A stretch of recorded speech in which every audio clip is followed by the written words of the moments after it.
All right, welcome to the 5th episode of the Three Amigos podcast.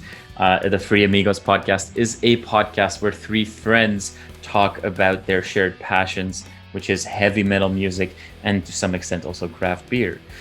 With me today, we have, as usual, Andrei Zaretski, who is the keyboard player of Toronto prog band Driftglass, and we also have JP Revel, who by day works for LiveNation as a financial director, by night, or sometimes also by day, I don't know, you tell me, is the drummer of Piece of Maiden, one of the prime Canadian Iron Maiden cover bands. Awesome. And we have Belgian Jasper, Woo-hoo. the creator, owner, CEO, president, marketing director, designer of the YouTube channel called Belgian Jasper. Yes, sir. And yes, yeah, sir. people should definitely check it out. Lots of great interviews of tons of bands, videos about the history of metal. Fantastic Keep it going, project. keep it going. You're on a roll. Fantastic project around women rock. It was great. Check out Jasper's channel. Thank you, JP. Thank you. Before we go into our topic for today and the actual conversation, let's open some beers and share what we brought to fuel our conversation. Andrei, what are you drinking? And follow-up question, will you be able to pronounce the name of the beer in a proper way? I'm gonna say no. My fridge is stocked with Detour just because it's summertime and like a light IPA is a nice thing. But just because I knew I was gonna talk to you, I did save this from my winter collection. Ooh, Andrei's holding up a Westmalle Triple, which, fun fact, Andrei, where I'm from in Belgium is, in Canadian terms, would be like right next door to this brewery. Which is also an abbey, because this is a Trappist beer, which is still brewed by the Trappist monks. So very much a local beer for me. Great beer, great choice, Andrei. JP, what did you pour? So it's been pretty nice weather in Toronto in the last couple of days. It's getting hot actually in the house, and so I just wanted a nice cold blonde summer beer. So I'm going with actually a beer from Belgium as well. I'm going with Stella Artois. That might sound boring to people, but I think it's a great summer beer. When it's hot, it's a good one. So I like it, like the texture, the taste. So I went with good old Stella. Yeah, there you go. And I mean, how could the beer that was the beer of choice for Slayer when they were shooting the photos for the Rain and Blood album be boring? So fun fact, those of you Slayer fans out there, turn over that vinyl and you will see the very young band drink Stella Artois. Myself, I am today very much a basic bitch, or I'll at least start that way, and I brought a Iron Maiden Trooper from Robinson's nice. Conversation. It's an easy drinkable amber beer, and I don't know about you guys, but I'm thirsty. I had a very long day at work, and I'm ready for my beer. So cheers, guys, to the 5th episode of the Three Amigos. Santé. We are going to talk about under and overrated music in heavy metal world. We are going to talk about our picks for what we think is an underrated song, an overrated song, an underrated album, an overrated album, and then obviously also as the climax, an overrated band and an underrated band. Sounds simple, might be difficult also because there's a million ways that you could interpret these things.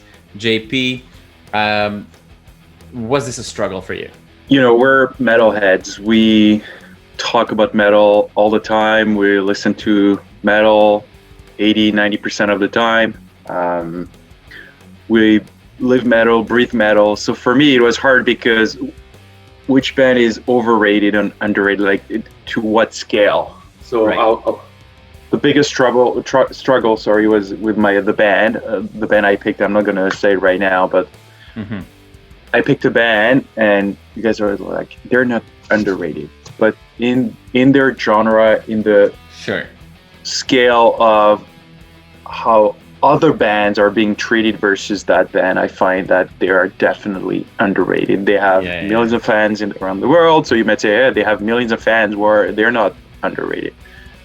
In my mind, they're very underrated, and so that was the struggle, really, to go with, is it truly underrated? Is it truly overrated? I also had that feeling where, like, well, can I really call a band underrated if they do, have a very successful career? So it's not easy, and I'm sure that once we share our picks, we're gonna have some interesting conversations where we might not at all agree, right? You might call a band overrated that I think is underrated. Andrei, how was it for you to plan for this? I know that you sent me a message a couple of days ago saying, like, I wrote it down, I'm not gonna change. Last time you changed it until the very last minute. Were you able to keep your picks? I'm literally just holding on to the armrest of my chairs right now. I have my list set up on the computer here, and awesome. My hands are itchy. I want to change my overrated band because now I'm thinking, maybe not. But don't change it.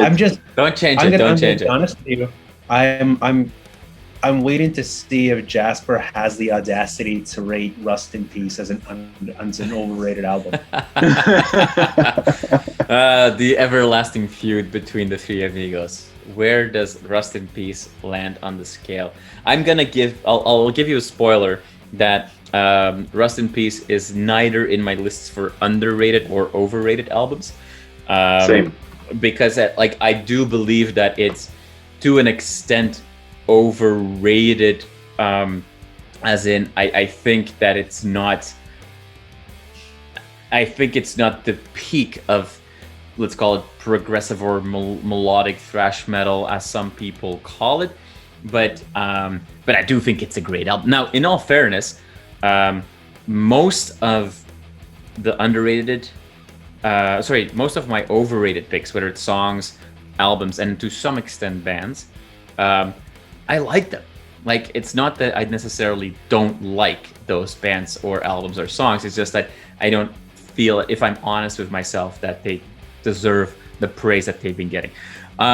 Shall we always just jump from negative to positive? Shall we start with overrated and go to underrated? Or are we gonna just leave the juicy for the last and start where we think somebody is underrated and end with overrated? Roll the dice, man. Yeah, easy. Doesn't matter to me. All right, then let's do underrated first and then go into overrated. I don't know about you guys, but I have a few runners up for each selection. But Andrei, given that you are holding on to your seat in suspense, why don't you talk to us about your pick for underrated song? Let's do it. Underrated. This one may come as no surprise, and I kind of understand why the song doesn't have as much prominence as it is, because it's never really been played live. But I'm going with Alexandria the Great by Iron Maiden. I absolutely love that song, and unfortunately, because it's not in a regular rotation, nor on any greatest hits albums that I know of, I could be wrong, it's not really well known by people outside of the Maiden fan base. Most people know Revelations, 2 Minutes to Midnight, Hallowed. Well, Alexander the Great doesn't really come into conversation, but at the same time, I feel that from the production to the vocal work to the arrangement itself, it's a phenomenal song that rivals Hallowed Be Thy Name, if I dare say it. Mm-hmm. That's so funny, because it at first it was my number one pick as well. Okay. And then I changed, but you're gonna laugh because it's for a song from the same album. But anyway, go ahead. But just made me laugh that once again we have a similar pick, or we had. Well, you know what? Why don't we keep doing this? Why don't you share? Yeah, I fully agree with what you said. Everything you said about Alexander, I agree. What I would add is I think it might be one of my favorite Dave solos. If you listen to the instrumental part in the middle, that's a great solo. Solos are great, and Dave does a fantastic job. it's not the typical Dave solo. It's like it is obviously shredding and A little more and the progressive. Dave Murray is so, but yeah, exactly, very progressive, very creative. But yeah, that's funny because I picked the song from this album, which I was obsessed about maybe 10 years ago. I think it's a very underrated song. Again, for the same reasons, not played live, not in any greatest hits album. But I went Can I with guess? yeah, Long distance I runner. guess long distance runner. yeah, absolutely. Yes, you beat me to it. Yeah. I love it. I love this song. I love the energy at the beginning. I love the instrumental part. I love the bass. I love the ending with the twin guitars and the bass. I think Nico does a great job on drums.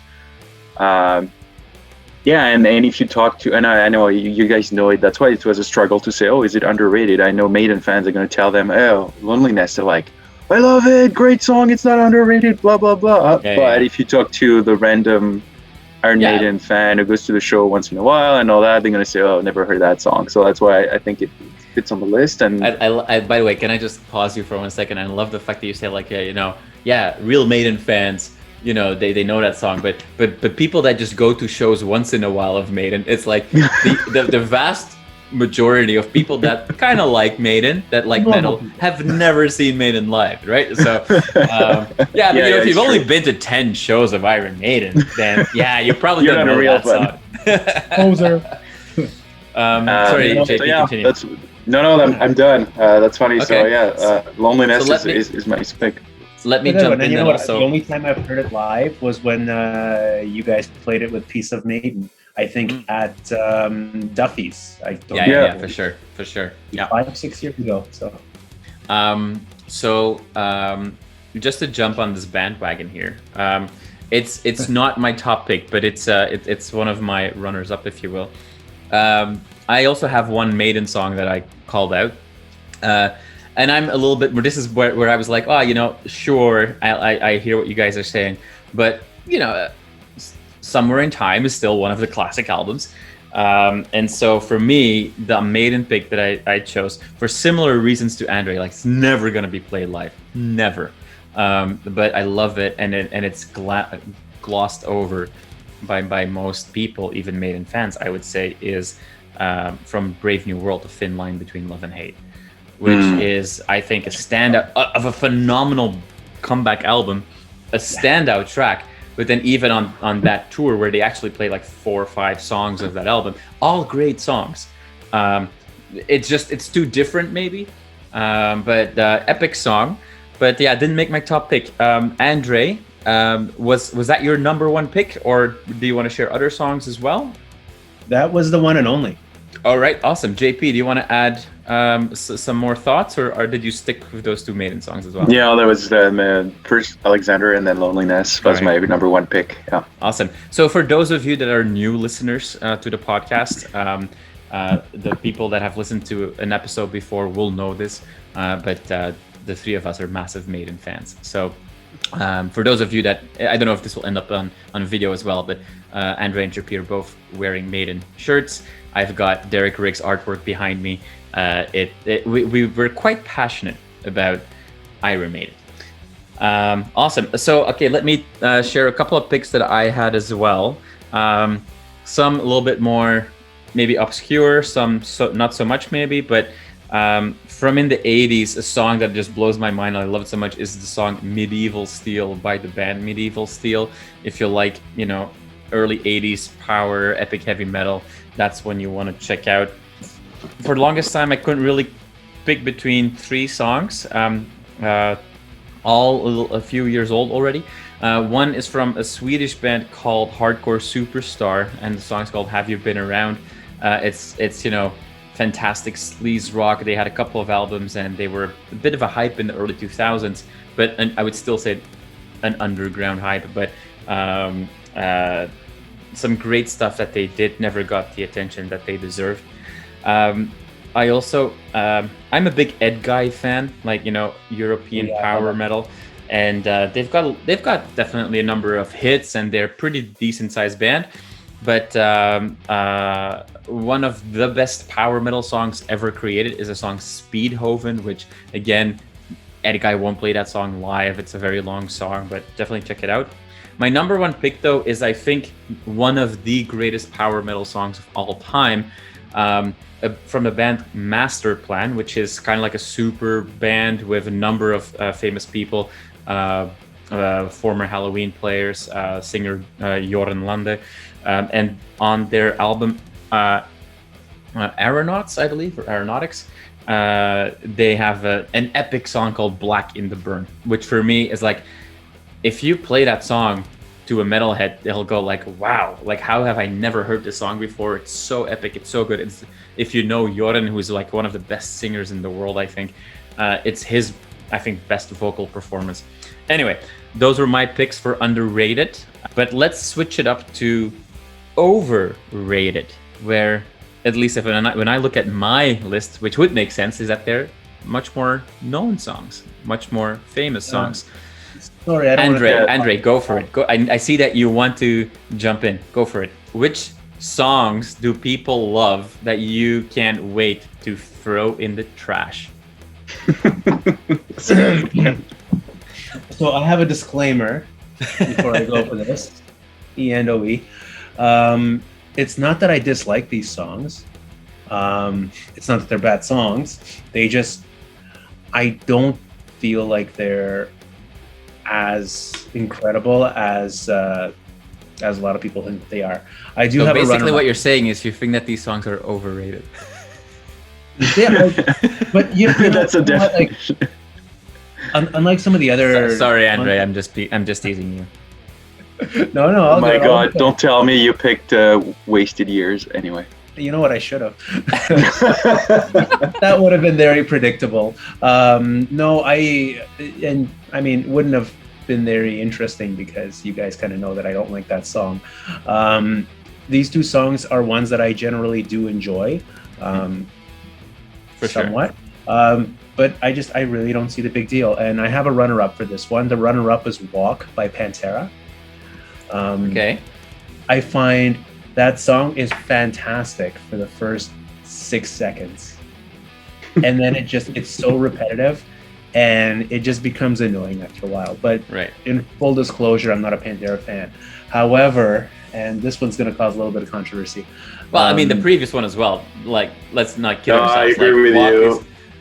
I'm not the biggest Pantera fan, but if you play Walk, I'm like, my energy levels go through the roof, and I'm like, I'm in for I've got a mouth for war, to use another Pantera reference. But I hear what you say. It is definitely repetitive, but it's just like, I mean, it also has a decade-defining riff, I would say, played there. But anyway, sorry. No, it does, and that's a very fair point, and that's why I said, like, it's not a bad song. It's just also we're gonna disagree on most of these, I think. Not a fan of Pantera. I'm not a fan of groove metal or most metal that evolved in the 90s. But this song just seems to be such a genre-defining, such a massive following that I just don't see the appeal. But that's my runner-up. I'm not gonna let's not fight over this one when we have Symphony of Destruction by Megadeth. Oh, interesting. For most overrated song. Good headbang song. It's a good song. It starts off well. I like the opening riff, but there's maybe because it's overplayed, maybe because it's so monotonous and kind of mid-tempo, which is uncharacteristic of Megadeth. But I think it's a 7 out of 10 song. But it seems to be something that I recently found out was after Holy Wars their biggest hit. Yeah, I mean, is it to an extent the fact that Countdown to Extinction just doesn't have that many amazing songs, and that it is one of the better of the bunch, or is that a statement you wouldn't agree with? Funny enough, I was just recently reading some forums and just opinions and posts and stuff, and Symphony of Destruction is considered one of their most popular albums. I think it's actually their best-selling album, either that or Euthanasia. Countdown to Extinction, you mean? Yes. What did I say? Symphony of Destruction. Symphony, yeah. Countdown itself. So, and it does have some really good songs. I was listening to it the other day just to try to prove myself wrong and not get not feel your wrath being such a popular song. But I wouldn't say it's the best song on that album. Yeah. Okay. JP, what are your thoughts? It's funny, I have a Megadeth song as a runner-up, not my number one, but I have a Megadeth song as a like, yeah, I have Tornado. No, please. Swear to God, he had to say that. No, à tout le monde. Oh, okay, yeah. The fans just go bananas when the Megadeth starts playing it live or when they hear it, and I just find like it's cheesy and lame and with a boring riff. Yeah. Anyway, that was just my runner-up, so I don't want to. Well, and it's also too much. There might also be a little bit that you just cringe every time Dave tries to speak French. Yeah, that too. His accent really not bad. For those that didn't know, JP. No, it's just like, the lyrics. Maybe they sound good to you guys, but for me, like in French, it sounds terrible. But it's also the music, like it. Yeah. Feels like really. I hear you. I'm on board with you. I think it's a bit of a divisive song. I did like the somewhat more modern take with Christina Scabby from Lacuna Coil, where it gave a little bit more depth with the two vocals bouncing off of each other. But yeah, it'll never be in my top 25 Megadeth songs of all time. Yeah. And that's what I find with Megadeth. So I agree with you, Andre. I'm not the big fan of Symphony either. That's my problem in Megadeth. Lots of fantastic songs and lots of inconsistent average song. Very inconsistent in terms of the songs. But it's not a bad song. I agree. But it's not their best work. But I find it's maybe a good definition of overrated. Is that a lot of people love it, talk about it. It's the fan favorite live, and when they hear the violins at the beginning and at the end of the day, it doesn't excite me that much. So great pick. But I have should I go on with my what's your top overrated song? Yeah, go for it. The suspense is killing me. I'm curious. I'm really curious now. You've already managed to piss me off with Tout le monde. It's Breaking the Law by Judas Priest. I can't stand that song. Me in the nuts, why don't you? I don't see the appeal. It's very repetitive. And look, I'm just gonna tell you, Priest is not my overrated. Dude, it's just it sounds like a typical radio song, 4 chords, 3 minutes long. That's what it was meant to be. Also, like I know, but it's the single of that album. Yeah. And that's why I find it's disappointing and overrated because a lot of people love it. It's a 1980 song. 1980, I think. British 1980, yeah. So coming out of the 70s, which is my favorite Priest era, I would say, and then they started the 80s with Breaking the Law and trying to go on the radio, and and musically, if you look at it, as I said, quite simple. Even the work on the guitars is not that great. It's a pop song, but metalheads seem to love it and party with it. Like we go to a bar and people are going to play it, and I don't get it. It is one of those songs when if you're going to a Judas Priest show, which JP and we are scheduled to go to Grass Pop and they'll be headlining, and Judas Priest will be headlining, and you and I, JP, are gonna stand in between 50,000 people. Will be bien chaud after a day of drinking and partying, and they're gonna start playing that song, and 50,000 people are gonna sing every note, and you're gonna have a blast. 49,999 fans are going to be singing that song. I'll be the only one in the middle being like, ugh. I have a question. The washroom. Yeah.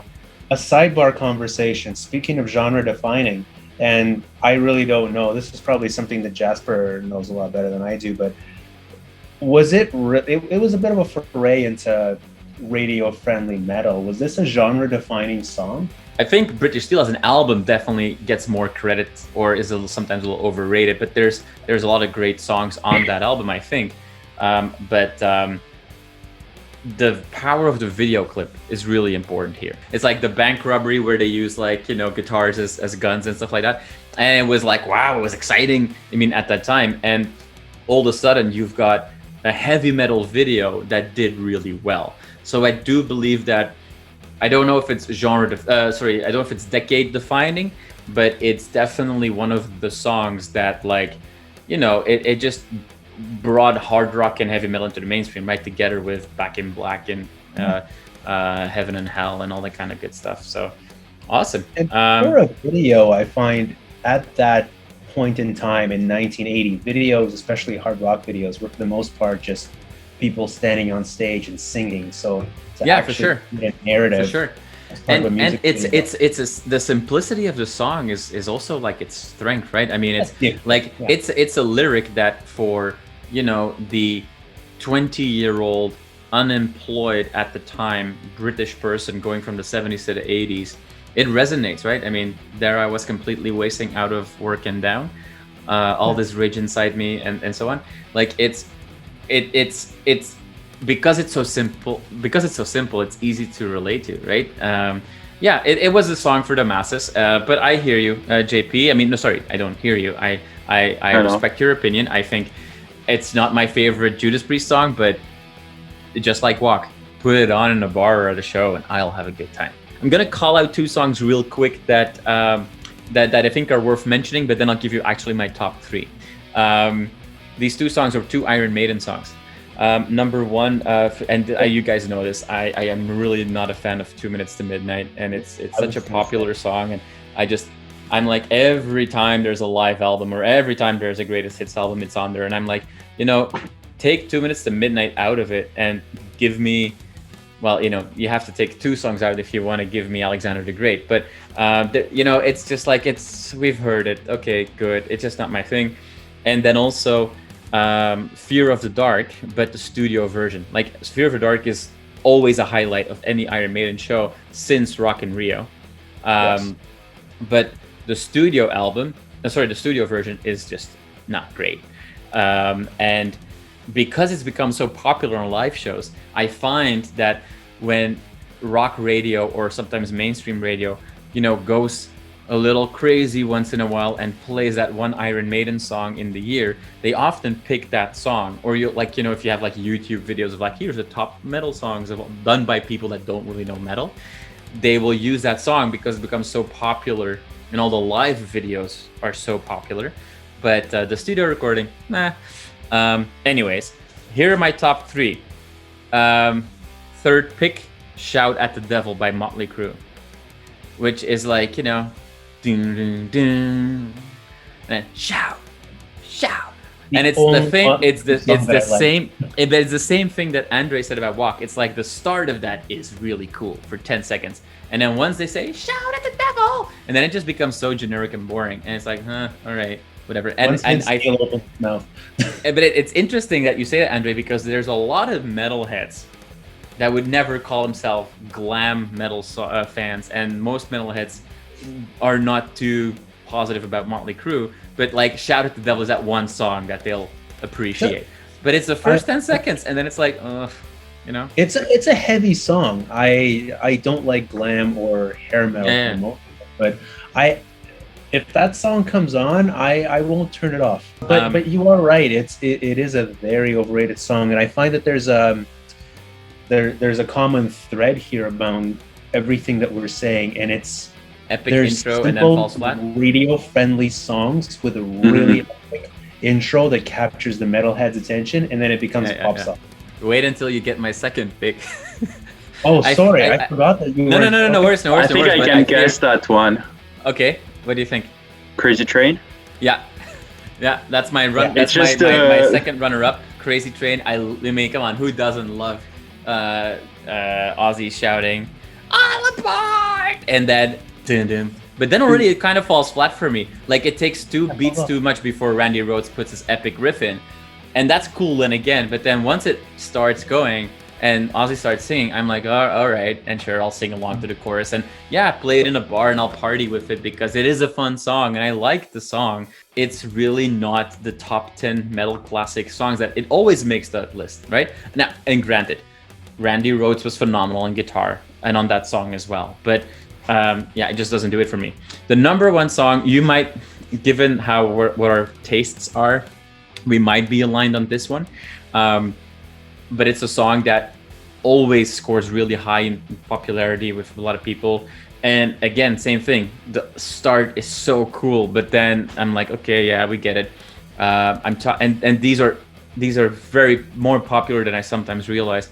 But Disturbed with Down with the Sickness, which is starts so good and doom, and then can you feel that? And then, yeah, great, awesome, yeah, I'm in, and the riff is cool, but then it becomes so repetitive. I mean, it comes out of the new metal world where things tend to be a little bit more repetitive and simple, but still, that for me, like on every time when you have like, you know, these lists where people can vote for greatest metal song of all time, it's gonna be in the top 10. Maybe not with like traditional metal heads, but if it's open to the broader public, it's always up there. And I mean, Disturbed, they're a pretty cool band, and I love what they did with The Sound of Silence.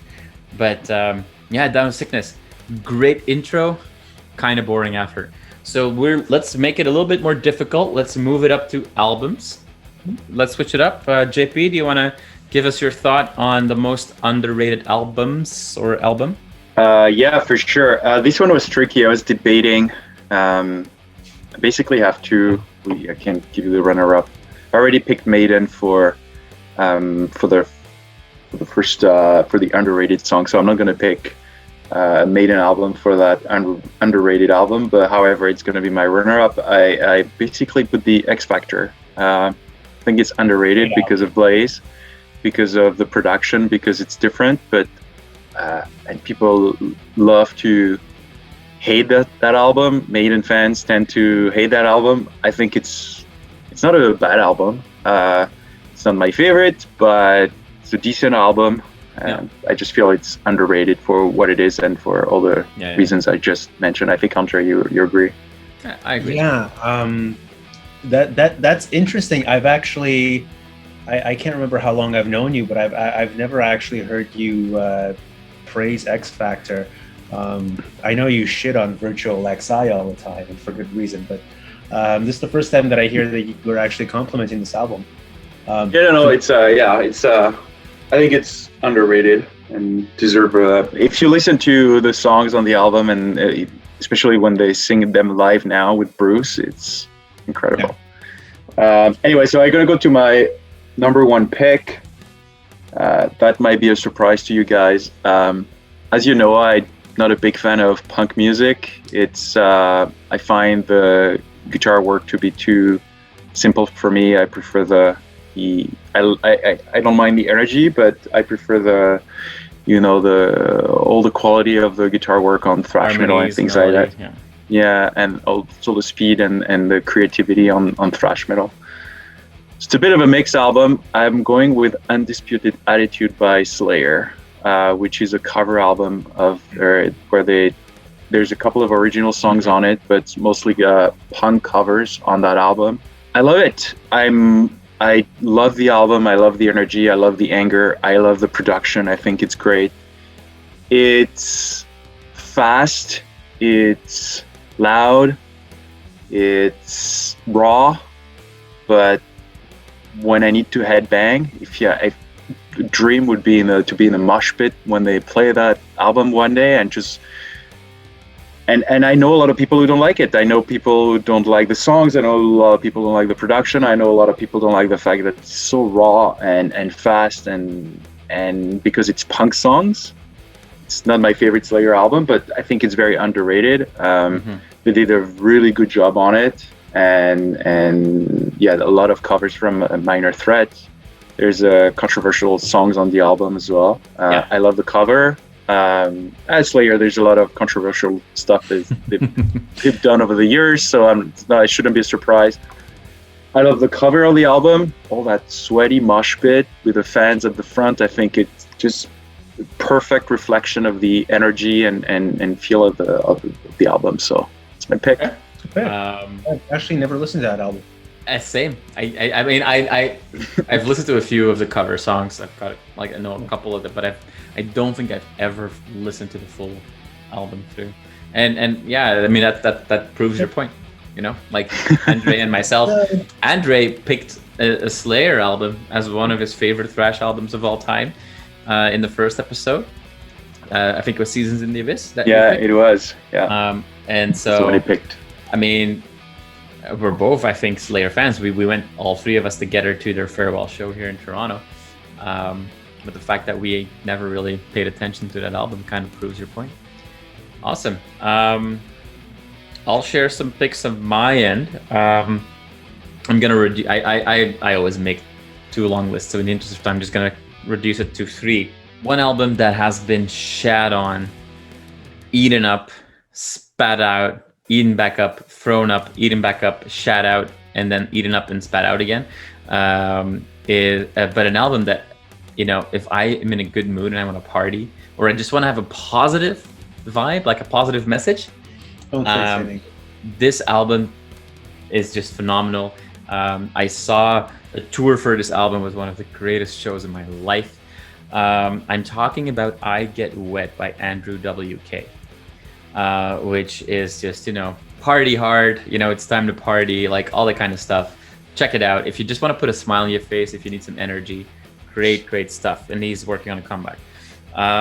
My second runner-up is The American Way by Sacred Reich. One of those, you know, trash bands that never quite made it from the Midwest in the States. You know, I guess they were just too different from both the East Coast and the Bay Area trash scenes. And, you know, a lot of people know them from Surf Nicaragua, their EP, but The American Way is an album that came out in 1990, if I'm correct.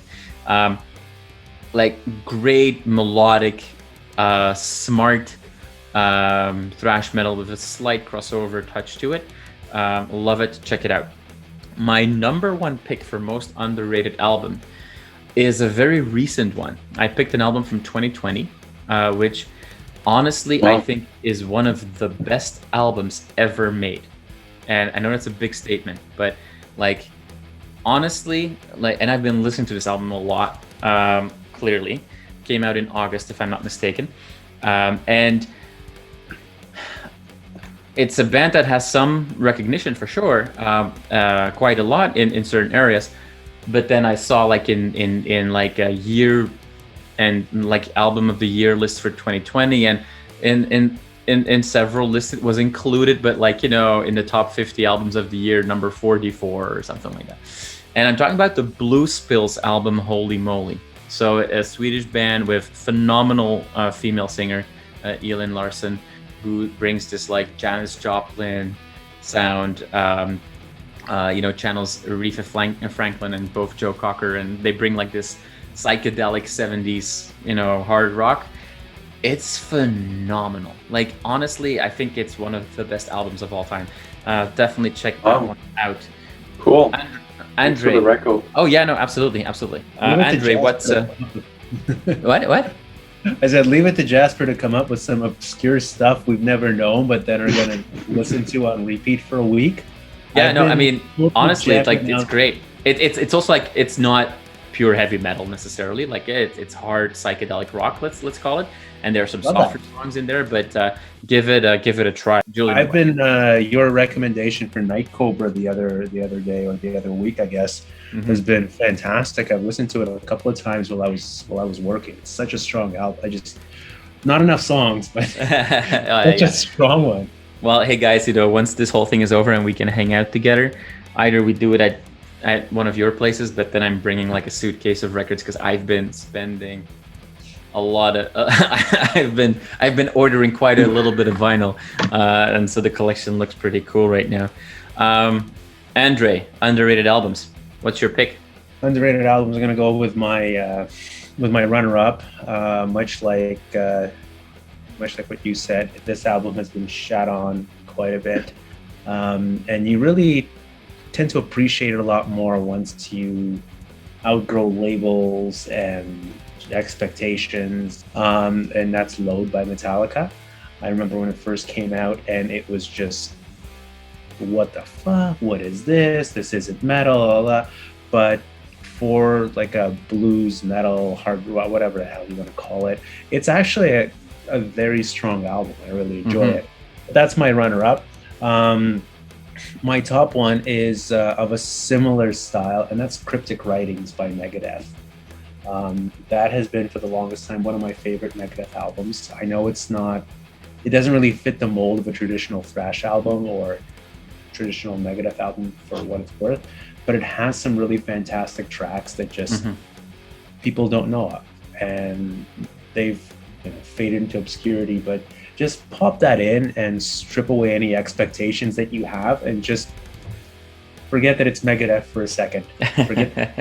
Think of it as another guy that has a horrible voice, just like Dave, but the guitar work, lyrics are fantastic. Like I don't know. I really enjoy it. There's not much else to say about it other than I just like it. It was a big reinvention, right, of Megadeth that they tried for a few years. To your point, very similar to Load, trying to be relevant in the 90s. Trust, Use the Man, I think. I think there were some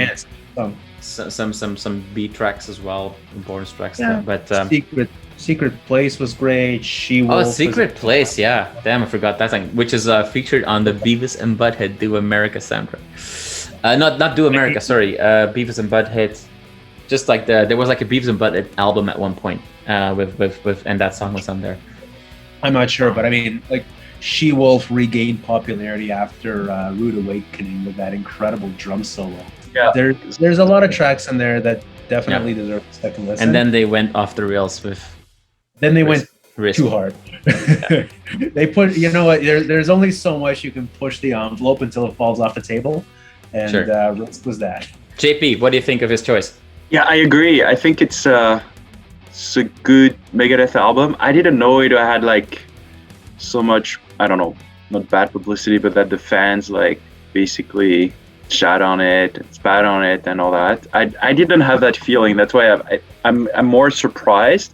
I'm not surprised that it's your pick. I'm more surprised that I didn't have a bad image of it. So but yeah, I agree with She-Wolf. It's a great song, and as you said, I love the version on the Rude Awakening. It's awesome. Sounds so good. It's funny. I just found it. Not that I don't know if people shat on it. It's one of those forgotten albums that people are like, they tried something different. We don't like different, but over time you grow to appreciate it. It's almost similar to Iron Maiden and to some extent Metallica, where the metal community has now decided that Megadeth's career went from Countdown to Extinction straight to This Is 13. And everything in between needs to be forgotten, right? And there's some good stuff in there. I think that there's some really good stuff on The World Needs a Hero as well. And there's some good stuff there, but people are now looking, okay, we've got the classic Megadeth time, basically is from Peace Cells to Rust in Peace. And then there's the renewed Megadeth with 13, and then was it Supercharger Collider or something like that, and Washington is next. Then all right, we are halfway. Let's do the same sequence for overrated albums. JP, what is your choice or choices for overrated albums, and why is your top pick your top pick? So first, I know you, Andrei, you talked about Pantera before, and at first I was like, any Pantera album, but it's just because I don't like Pantera, so it was too easy. I'm not a fan. I know we share the same views on the band, the genre, their albums. Maybe Cowboys from Hell would be the only one I could listen to, but other than that, I'd say any Pantera album would be on the runner-up list. But I decided to go with more of I think an album that had a huge impact on metal, which basically was, I think, the first metal album I really listened to when it came out, and I really loved it. But now that I've discovered the whole discography of the band, And now that I've listened to a lot more metal, I would say I don't understand why it's so big. A very overrated album in my mind is Roots by Sepultura. I knew it. Interesting. I love the opening track. I think it's mind-blowing. And that's it. After that, it just falls flat. And again, I'm not a big fan of new metal. I quickly became a thrash metal fan. I quickly listened to Iron Maiden after that, so obviously it changed my view on metal. But yeah, I'm a big fan of Arise, Chaos 80, obviously. So it's just, yeah, for the band itself, for metal, I guess it was the mix of tribal music and new metal and some old school riffs, even though I find, the riffs are kind of repetitive. It's a bit of a boring album. Some of the songs are too long. There's a few, parts that are really enjoyable, but when people say, "Oh, Roots is the defining album of the 90s," and I can't, I don't see it anymore. I can't see it. So overrated album for me. That's my number one pick. It was one of the perfect albums at the time, like for the time, right? And I think there's a lot of albums that are like so right for their time when you look back at them 20 years later, or 25 in this case. Not everything stands the test of time.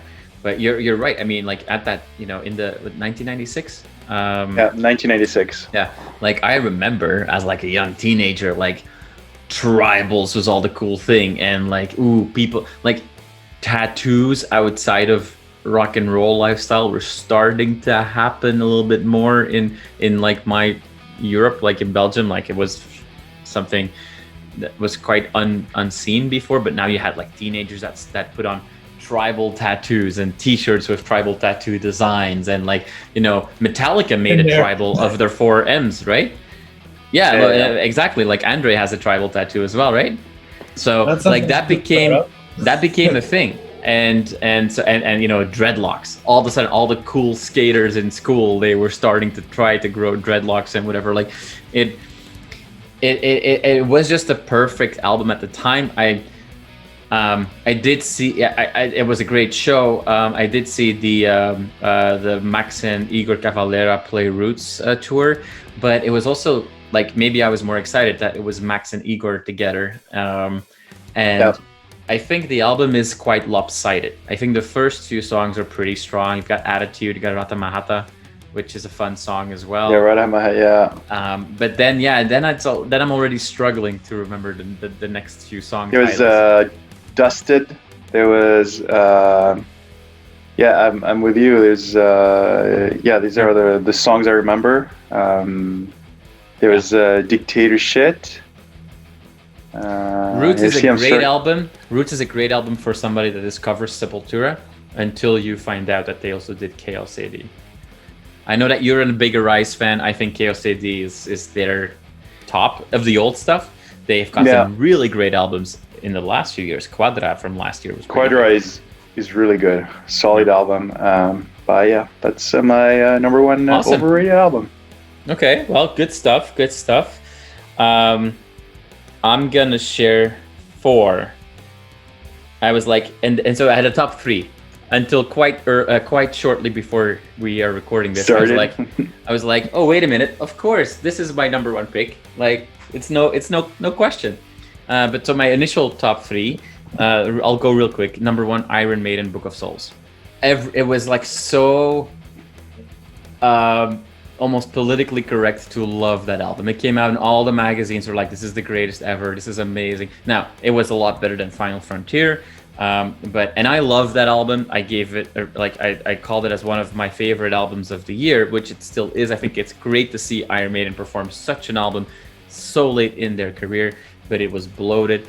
Every song had 2 minutes that you could cut, intro, outro at the very least.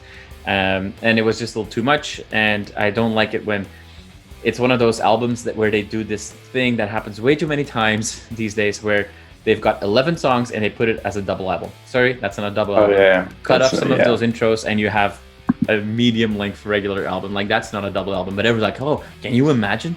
We're Iron Maiden and we're releasing a new double album. So I didn't get it. Love the band, favorite band. I think it's a great album, but I don't think it's as good as people say.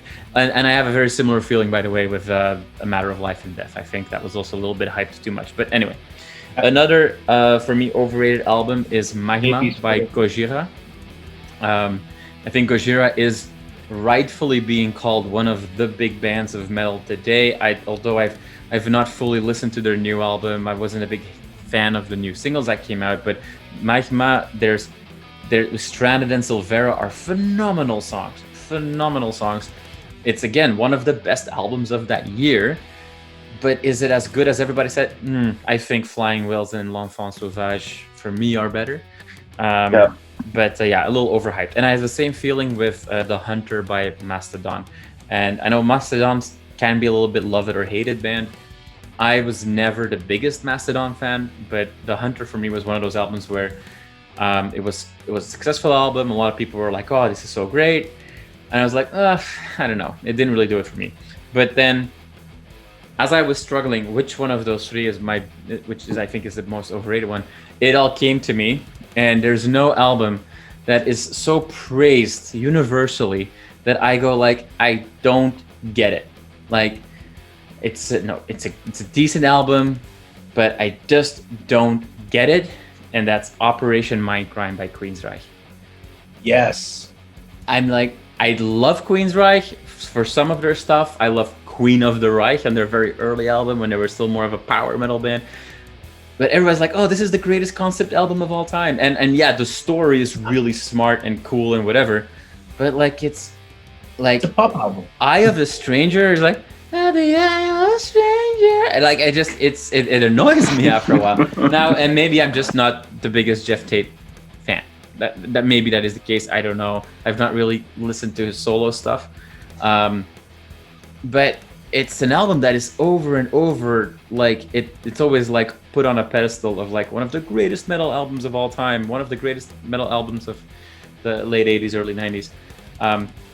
And I get it that it was epic. It was like big concept album, some very interesting guests. But from a pure music perspective, I never really cared about it.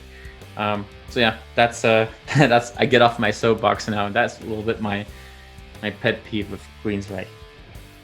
You're absolutely right. I've never really understood, and as a big fan of progressive music and progressive metal in general, that album is considered to be, top 3 on any list you see, and just the gold standard. And I agree with you. I think partially production, partially the vocals, which are a very acquired taste, but just I find that the songs are a little bit too 80s and too catchy, and it's almost like a glam album to me, with a lot of progressive elements, and obviously the conceptual story and everything. But yeah, you're absolutely right. I would throw images and words in there as well, but I think somebody might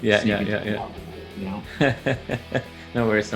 It's like, you're absolutely right, Andrei, and it's also like, it still today gets such a great reputation. Like I remember reading an interview with Bruce Dickinson when he was talking about how they had tried to make this epic concept album with Seventh Son of a Seventh Son. And I remember in the interview, he basically says like, just released the album and I'm driving on, somewhere on the road, and all of a sudden Queensryche comes on the radio with their new album, Operation Mindcrime.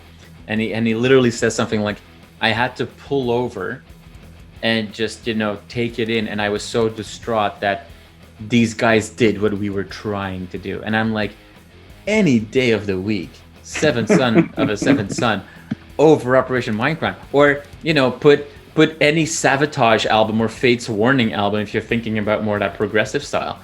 So anyway, JP, what are your thoughts on Operation Mindcrime?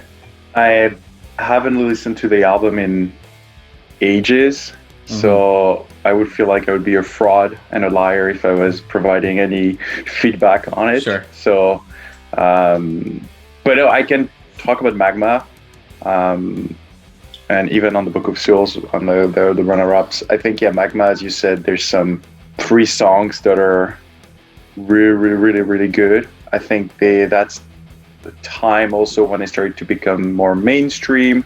Sure. Headlining more festivals, the hype, the genre of the band, basically not being as death metal as they were in their early days and really taking a turn.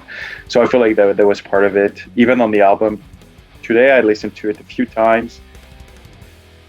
It's not the Kojira I like, but I know it's. I can see in the French media they did all the TVs, all the radios, all the magazines are going nuts about Kojira, and like people are like, "Do you know this band?" I'm like, "Yeah, okay, yeah, I've been listening to it for 15 years, but now people, it seems to be like that's the biggest thing since sliced bread is Kojira in France." So I guess that's part of it, part of the hype. When JP pulls the hipster card and says he knew them before. I knew them before they were cool, yeah. But the one thing I'll say about Kojira, though, is that, like, Kojira could take my least favorite songs of any album, make that into a 1-hour set list, and I will love that show. Like, Kojira is a band that live elevates every song. They're so tight. It's hard to find a band that is so tight than Kojira. So like, I mean, like, all the praise to Kojira, and like I said, all of these albums that I've listed, except for Operation Mindcrime, I think are really good albums. They just, I don't see, how their status can be justified. So anyway. And going back to what you said about Book of Souls, I'd say, I said all the magazines were saying, "Oh, it's a double album. It's greatest album since Seventh Son." First of all, we hear that every time they release an album. It's the greatest album since Seventh Son because it's the last classic album. Yes, Maiden is great at marketing, great at putting out their albums, touring, all the marketing campaign and all that. But I feel like also all the magazines are so happy every time Maiden is going to release an album because they're going to sell for shitload of for sure. So I think it's the hype as well of the media, the clicks. Magazine, so every time they're going to do a special 50-page extra magazine, made in stickers, comic book, posters, coasters, whatever. Butt plugs. And I feel like it's that's Rammstein and Ghost. A lot of media magazines, merch companies try to jump on the bandwagon, and they sell. So every time they like to hype it, because it's Maiden and because they sell. So it's territory. No, I mean, it is Maiden, and it is amazing. Like, I mean, but I thought with the Book of Souls, it was more than ever that the hype was a little higher than it was justified. Again, love the album. It's still one of the albums that I play, where the Final Frontier or Matter of Life and Death I hardly ever play anymore. Andrei, overrated albums. So I had a couple. I have a runner-up and a very close primary. My runner-up, you guys know I don't like this album, but it's The Satanist by Behemoth. It's not that I dislike Behemoth. I find that compared to Evangelion or even Satanica, when you think about Satanica and their biggest single there, Megatherion, which is an ode to my main choice, I just find that everybody's just so obsessed with this album. I've listened to it numerous times, and I guess my beef with it is that it has only one level. It's you turn it up to intense, and you just ride that wave. There's no dynamics. There's no real story to it. And to me, I grow tired of that.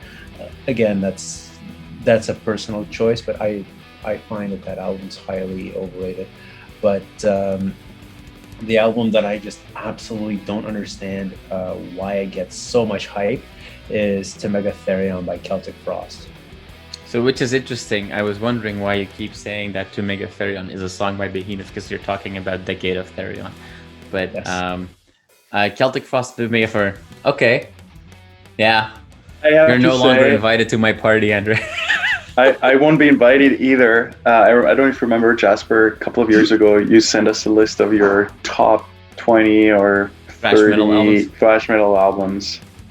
And I think it's number 6 or something. So I went through the list. I think it was. One by. It might be in the top 10 or just out of it. Yeah, it was.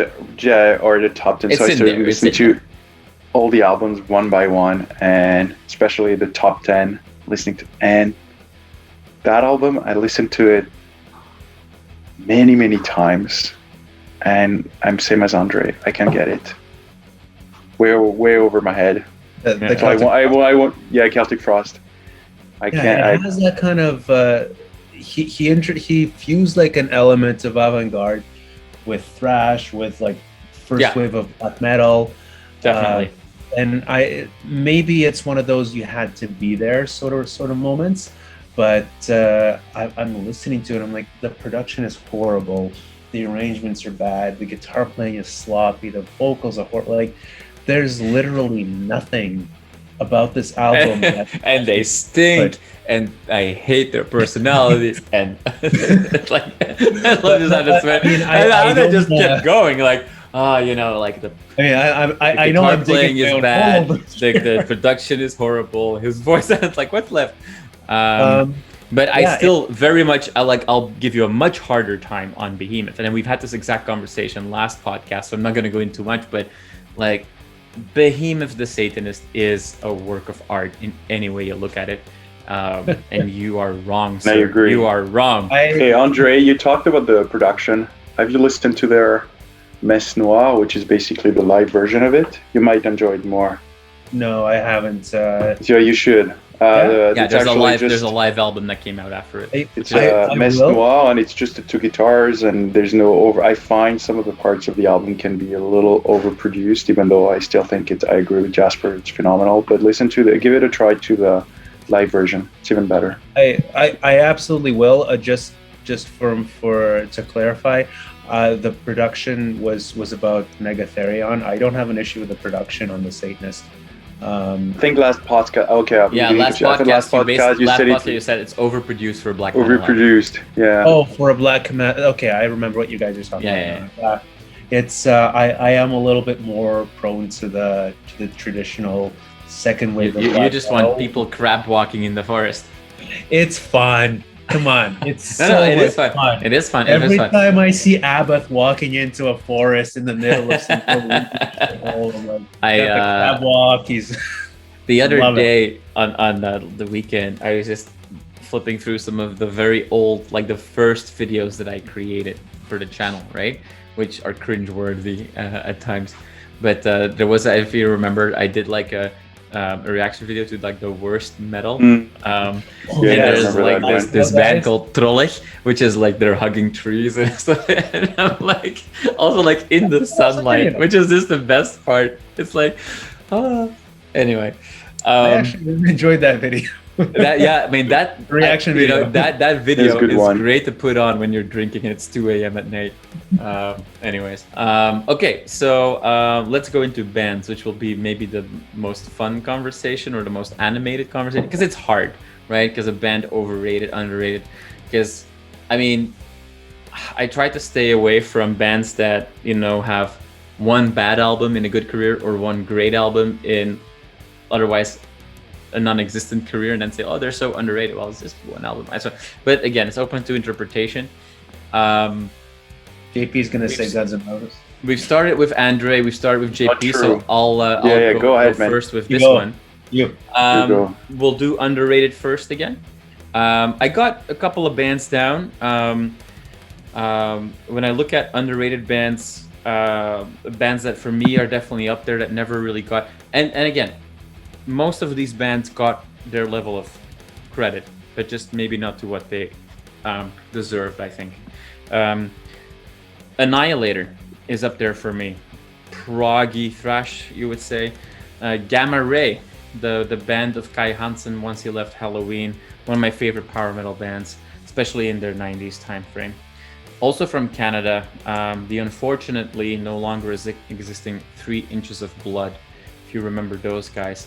Deadly Sinners was their breakthrough song. they were the first I found to combine melodic death metal and like epic power metal, and it kind of just worked really well. And now bands like that are popular right now, like Unleash the Archers, really took a lot of that sound, I think. And then a band that I think both of you really like, but again, never really got the same level of attention as people that came from the exact same scene. Death Angel, I think, has always been up there.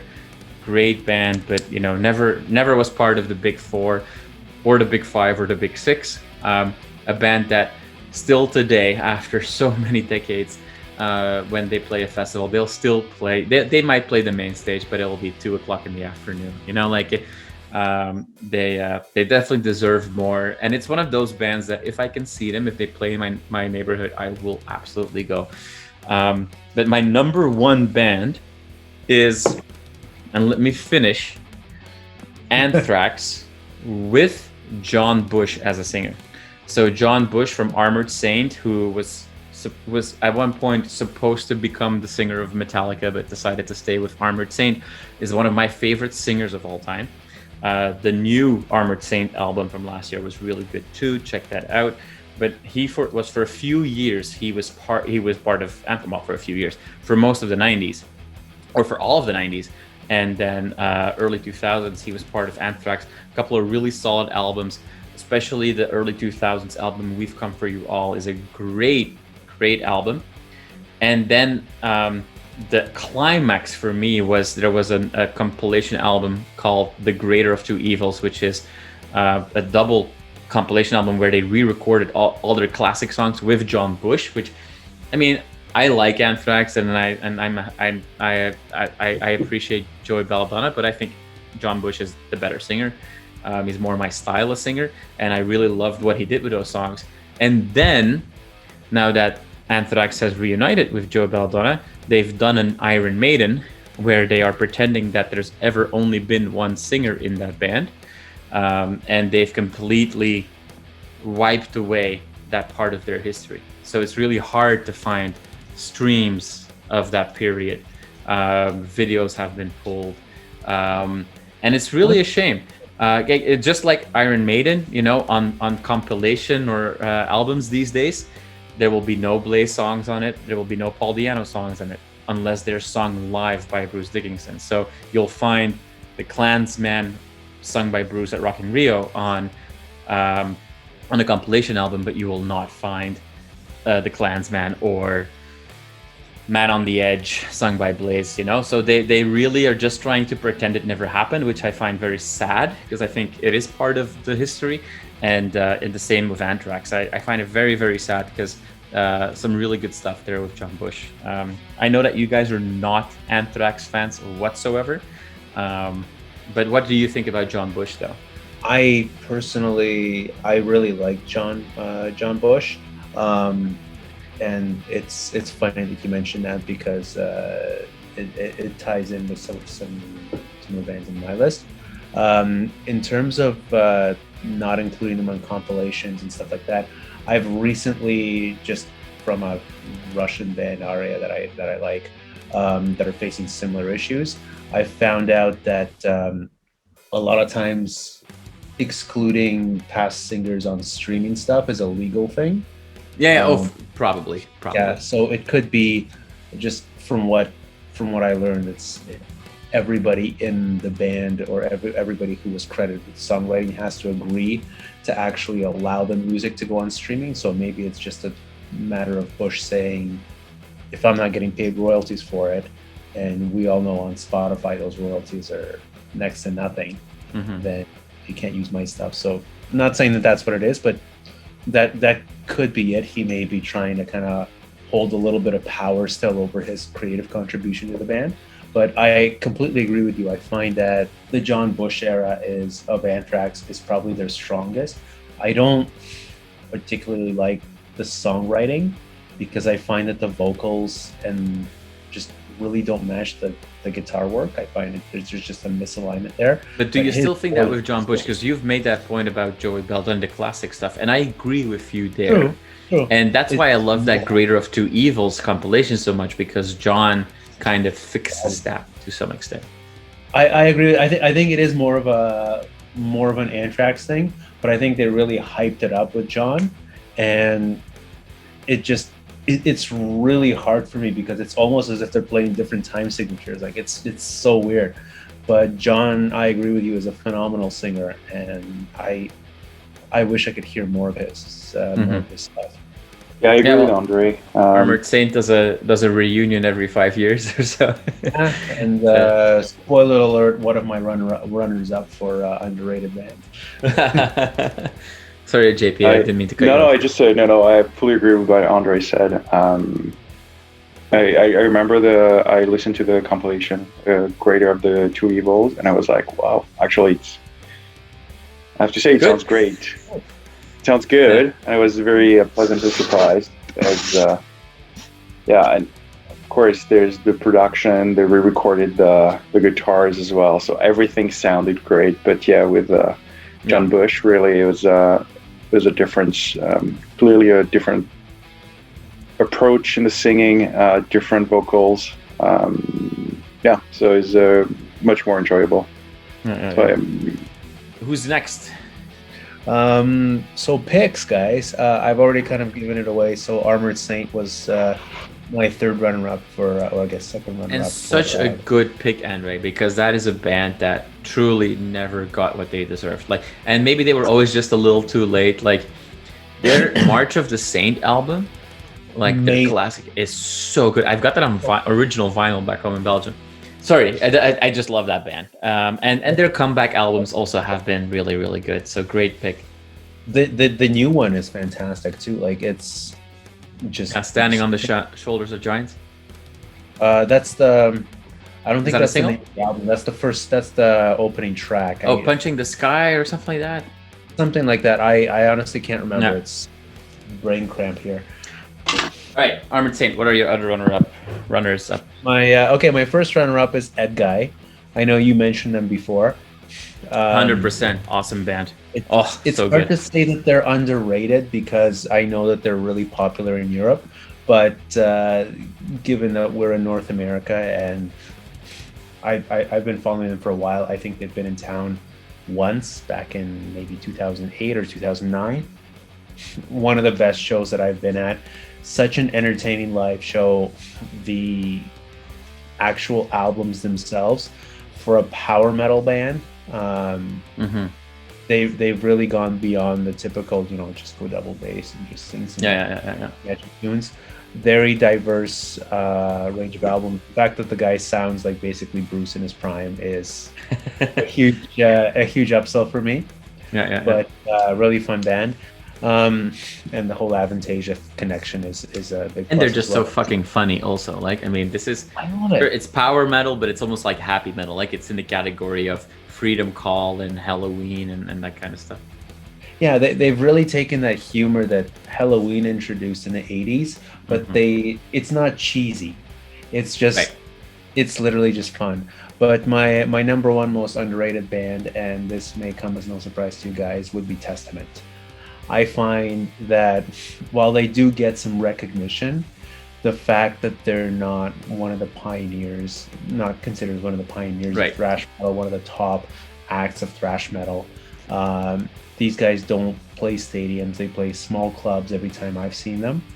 Not that I mind, because it gives me an opportunity to listen to them with really high quality sound and get close to the band and see everything. But how incredible is this band? Not even withstanding everything that they've overcome with Chuck Billy's Hellfish and adapting and evolving through changing genres in the 90s. Even Low, while I don't like 90s group metal stuff, Low is so much fun. The riffs are so heavy and just so catchy. And anyway, that's I may be biased for the bands, but Testament. I expected that. I think I knew which one we were going to pick. Yep. But it's a great pick. And a little late to the game, right? In the 80s, their first album was 1987, I think, because they were first the Legacy, and they changed their name to Testament, and then the first album was called Legacy in honor of that name. And I think that was 1987. Was it 86, I think 87? you're right. Yeah, I think Yeah. you're right. It was 87, and then they had the preacher. Practice What You Preach. Practice What You Preach was 89. But that's my point, where like, you know, when they released their first album, yeah, it's almost the same They're a time year that too late. Metallica, well, they're 6 years too late, right? Because Metallica is going to release Justice for All. They've already done Master of Puppets. They've already done Ride the Lightning. They've already done Kill 'Em All. Yeah. So it's, but yeah, no, I mean, yeah. I know that we have had some discussions where I say, you know, if there is a big five, it should be Exodus. You would say it's Testament. I think Testament is amazing, and Testament is also one of those several thrash bands that has been so good in their, and not really a reunion, because Testament has never really gone. I mean, they were on hiatus, but I agree with what you say, Andrei. What I very much appreciate about Testament is that they've had some really quality stuff in the 90s as well. You know, that riff in Burning Times. JP, Testament. Why is Andrei absolutely right? Or wrong? Yeah, I think you're totally right. And it's a great introduction to my pick because it covers thrash metal. I understand the concept of the Big Four. It's very American as well. It's it's only the four bands, but yeah, I'm doing Creator right now. Well, let's focus on Creator. Of course, I have to go with Creator. But first, let's talk about Testament. We know each other too well. That's just the realization here. And sorry, I'll shut up now. No, it's okay. It's okay. I'm very predictable, or some people just say consistent. But it goes back to the conversation that we had at the very beginning around what's underrated and overrated. And yes, I could have picked, one of my, as said before, I love doom metal. I could have picked Cathedral as the most underrated band in my opinion because of the impact of their legendary doom album, and even Carnival Bizarre, which was more heavy metal, but it was like, okay, it's very niche. So I looked at it in a different way, and going back to Testament, they could, if you just focus on American thrash metal, I would say they're much better than Anthrax. Which is the bridge to your most overrated band? Or Yeah, absolutely. So let's just go straight forward. Anyway, right. So I underrated band, I think globally, and it goes back to what Andrei said about Testament, is the band that plays in small venues, when I think their albums are mind-blowing. And if you see that Megadeth plays at Butt Stage with 10,000, 12,000 people, and you have Creator that plays at the Opera House with 700 people, I don't get it. Like, I don't understand the gap. I don't understand the difference, the creativity, the music, the albums, the song. They have sing-along songs. They have anthems. They have they have everything a thrash metal band could have. But just because, I don't know if it's marketing. I don't know if it's because they're German. And so there's that, thrash metal has to come from the Bay Area. But that's also maybe a little bit of sentiment in North America. I wouldn't judge Creator's success to how they play in Toronto. Absolutely, they're bigger in Europe. I think I saw them in France as well. They would play a similar size as the Phoenix, maybe, or in Paris they would play at l'Élysée Montmartre, which is 1,200 people. 1,000. So it's and if they play a big festival, obviously they're going to be headlining because they're legendary and all that. There are people. Well, they wouldn't headline. They wouldn't headline a Grasspop or a Hellfest. Or maybe Wacken because they're German. But they might headline like one of the side stages, Now, and I don't know, maybe one day will, because it becomes to a level that they are like, 50th anniversary or whatever, like stuff like that. But just to say, yes, I'm boring and repetitive, but for me, it's a legendary band. They were not late in the game. Yes, the production was terrible in 1986 when they're... If anything, they were early. And it just blows my mind, the gap. It's mostly like, it's the gap between the top thrash metal bands and them that really makes me put them in the underrated list, to be honest. You've got the major leagues, and then you've got like the second league, But if you listen to the discography, the albums, the songs, the latest ones, and it goes back to Death Angel. I fully agree. Yeah. And just to close the conversation around thrash metal, but yeah, it's, as you guessed, my number one pick for most overrated band by a mile, and I had Pantera as a runner-up. Is really Anthrax. I don't understand why in the big four. I don't understand the appeal.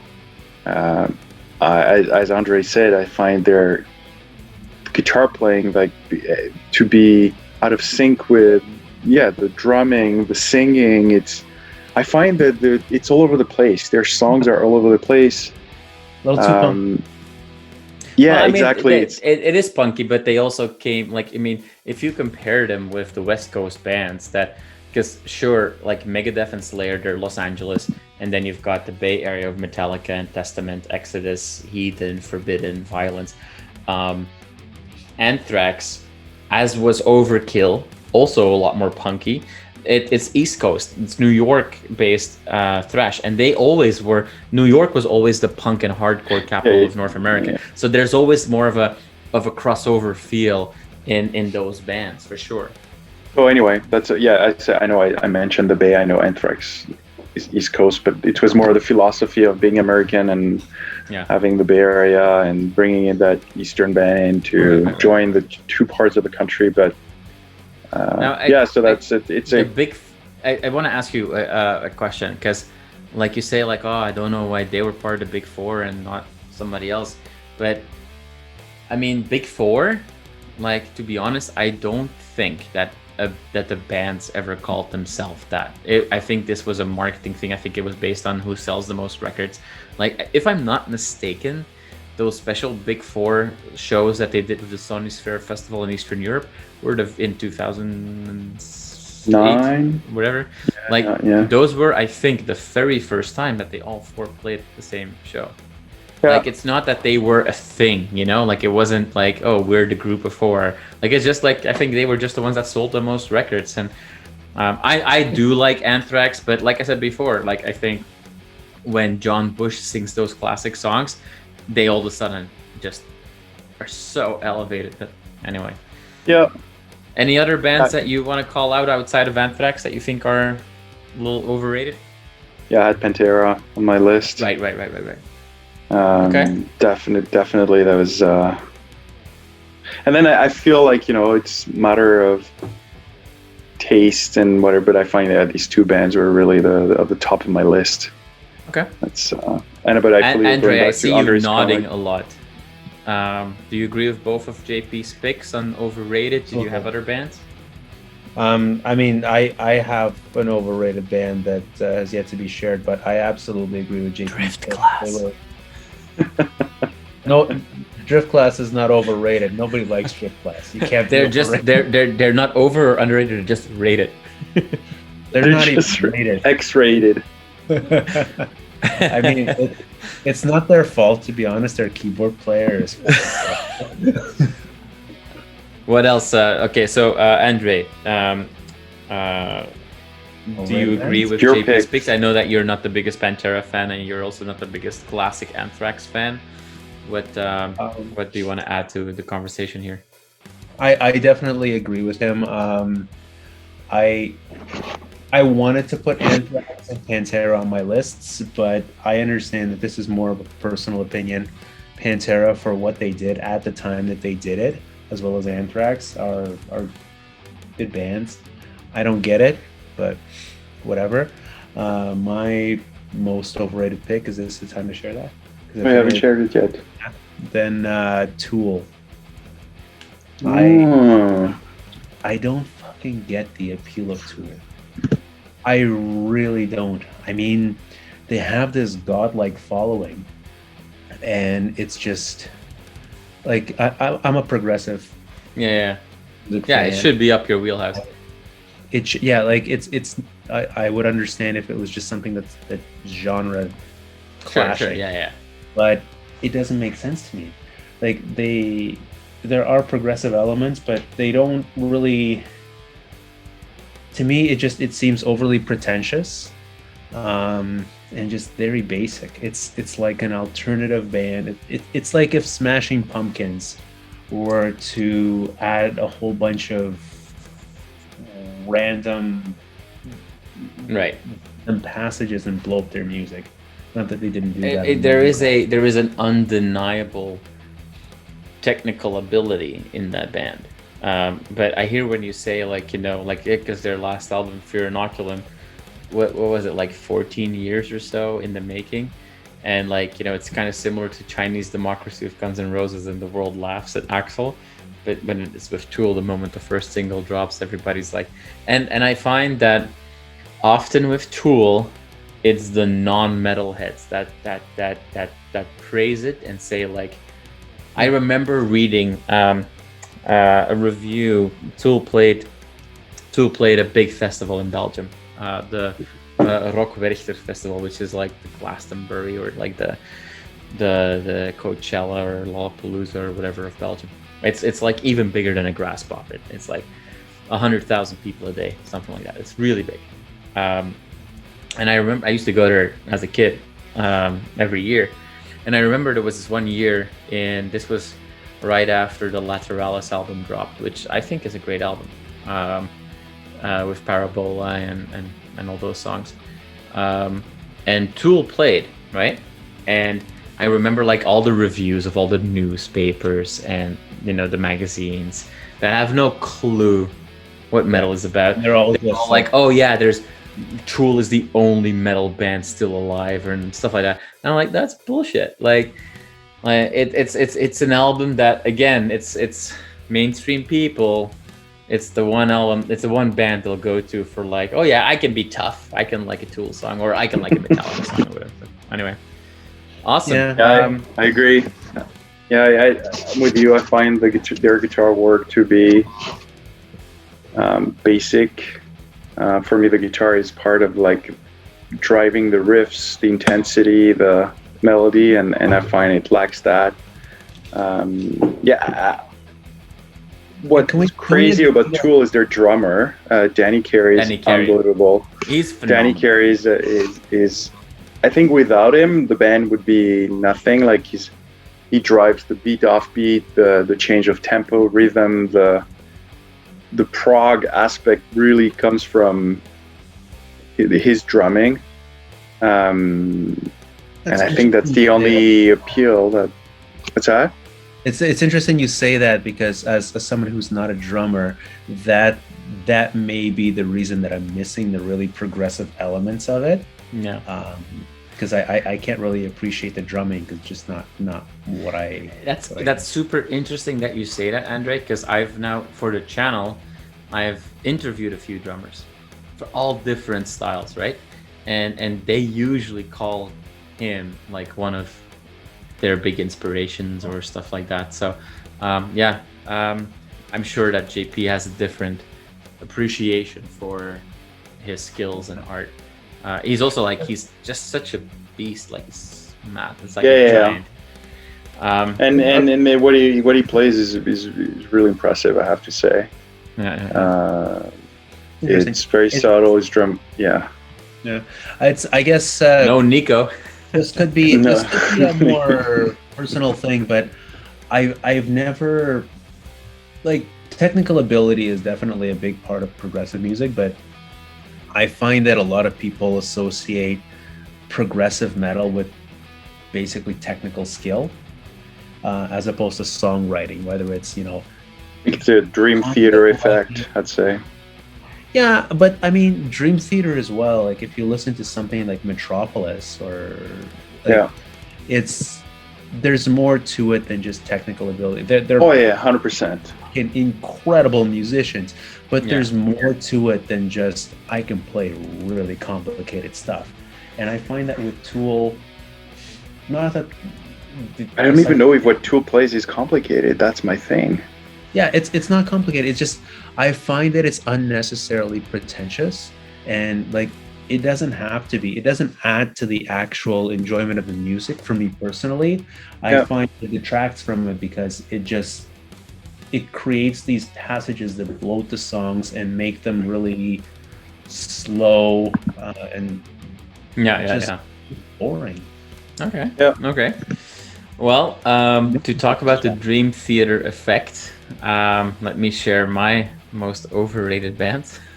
Oh my god! If you Dream say Theater. Dream Theater, I'm gonna come to your house and fight you. So I've got I listed five that these are all bands that are iconic in their own right, and I will acknowledge that and I appreciate that, and these are bands that predominantly people put again on a pedestal, and I just like Andrei said, like I tried most of these bands and I just can't get into it, and it doesn't do it for me. Some shockers here, maybe, I don't know. The first band that comes to mind, Opeth.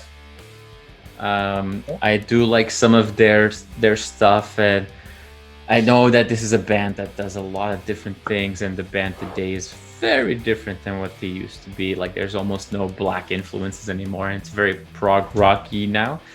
But it just doesn't do it for me. And I know it's one of these bands that everybody's all like, "Oh yeah, Michael Ackerfeld is such a genius," and I'm sure that's true. It just doesn't do it for me. I've walked out of their shows, and yeah. Oh wow. Okay. Well, walked out of their shows means I saw them at a festival and I decided to walk. Yeah, you went to another. Yeah.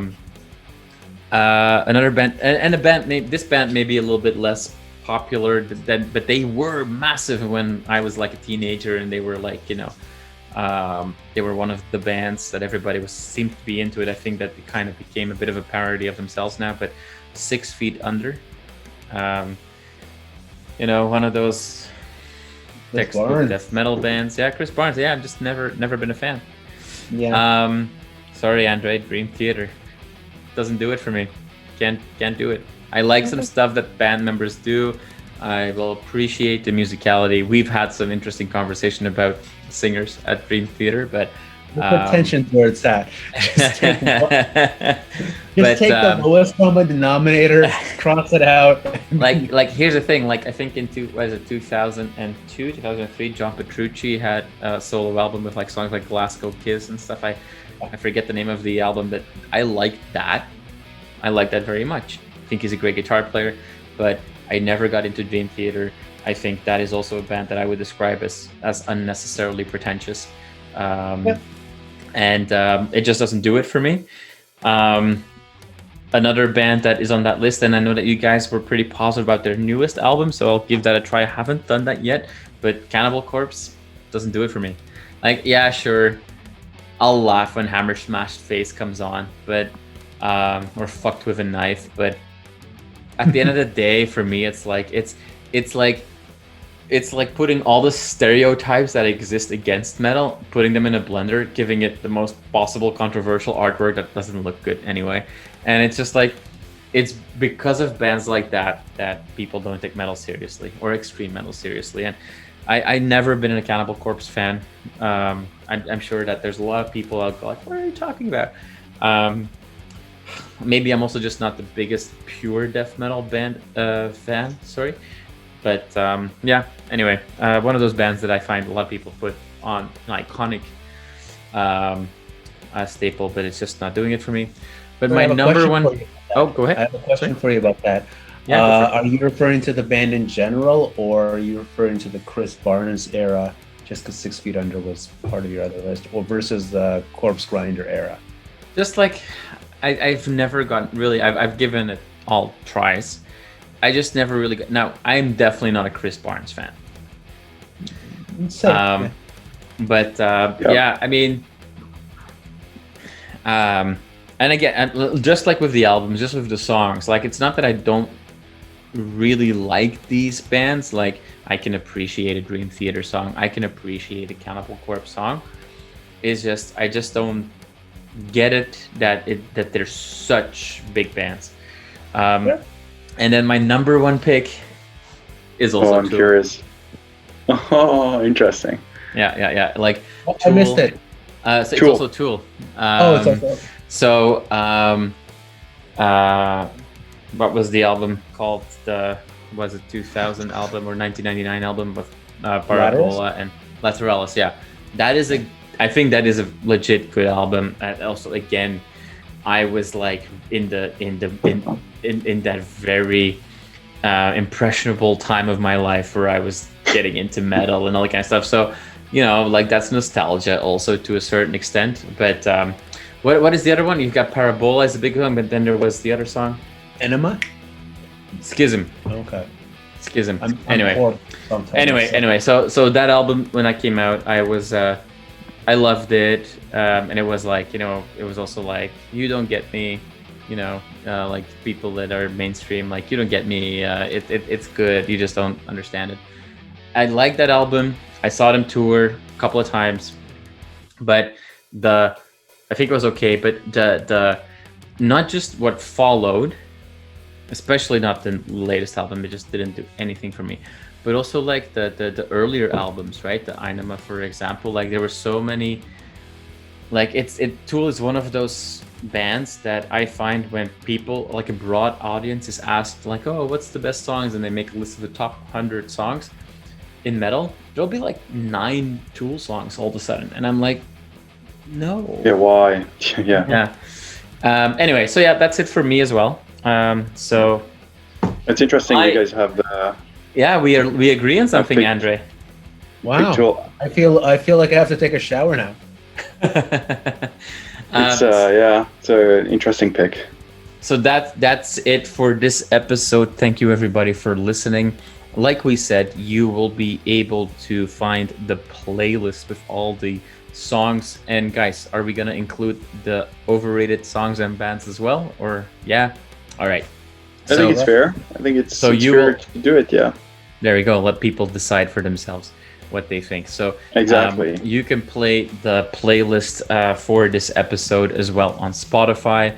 And I just want to thank one more time JP and Andrei. We are the 3 Amigos. This was our discussion on the most over and underrated songs, albums, and bands in metal. And we will be back next month with our 6th episode. And if you want to find more, if you want to learn more about that episode, what's going to be about, and if you want to see some clips about this episode, you can check out the Belgian Jasper YouTube and Instagram pages for more information.